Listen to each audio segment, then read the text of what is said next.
Yes, ikaze nanone kandi ndagusuje. Nizere ko umeze neza cyane. Iyi nkuru rero ufunguye ni inkuru igiye kuvuga ku itandukana rya Kibonke Clapton ndetse n'abakinnyi bo muri series ye nziza cyane imaze imyaka 4 ikorwa yitwa Umuturanyi series. Ndakeka waba uyizi. Aba rero nabo main characters bari mu ba characters bafashe runini muri ino filime, cyane cyane Alfonsina ndetse na Ben.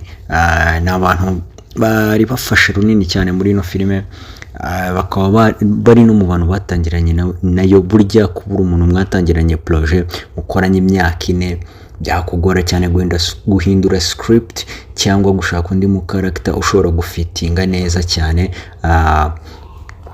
muri yo character wundi yakinaga kubifixinga nye byagorana cyane. Uretse ko n'ubundi no filime Umuturanyi ariyo yaforomye Alfonsina igatuma ajya kuri Spotlight akatwara n'ibihembo bigiye bitandukanye bya best female actress. Ubwo rero ni inkuru irimo ivugwa cyane mu itangazamakuru ku itandukana ry'uyu nguyu Kibonke Clapton ndetse n'aba bakinnyi be barimo Uwimpundu Sandrine ariwe Alfonsina ndetse na Rurangirwa Ben ariwe Ben. Baseze filime Umuturanyi ya Mugisha Emmanuel Kibonke Clapton bari bamazemo hafi imyaka 4.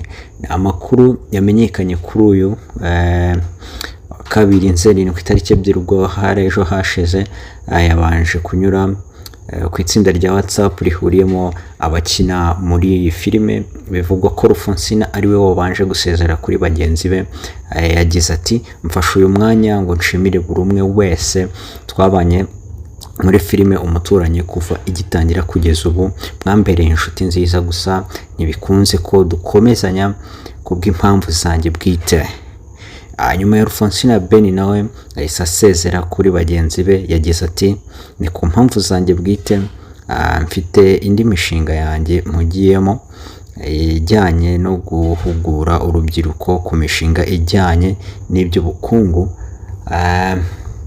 Kibonke Clapton nyiri filime yemeje ko abo bakinnyi bamaze gusezera, avuga ko bitazabuza uburenganzira bwabo ndetse yamaze gushaka abandi babasimbura.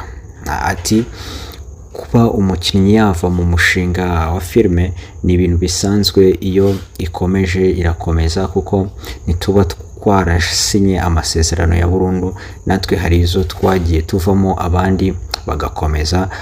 Buriya nk'iyo umuntu afite akazi kenshi uramubohora, cyangwa atishimiye umushahara uramubohora akagenda. Kibonke Clapton yahakanye amakuru avuga ko haseze abakinnyi 5. Yemeza ko ibice by'iyi filime bizakomeza gukorwa ndetse hari n'abandi bakinnyi bashya arimo yongeramo.